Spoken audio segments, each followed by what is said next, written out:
இயேசு யார் என்று நமக்கு தெரிந்திருந்தால் இன்னைக்கு ஒரு போட்டோவை நம்ம வீட்டில் மாட்ட மாட்டோம். ஒரு தாடி வைத்த வயோதிப மனிதன் தான் இயேசு என்ற ஒரு போட்டோ உங்க வீட்டில் இருக்கு. ஒரு ஆடு மேய்க்கக்கூடிய மேய்ப்பன் தான் இயேசு என்று ஒரு போட்டோக்கு லைட் போட்டு நீங்க அதை வைக்க மாட்டீங்க.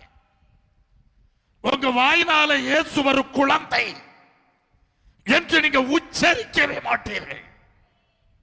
என் அன்புக்குரியவர்களே, வார்த்தை மிக தெளிவாக சொல்லுகிறார்.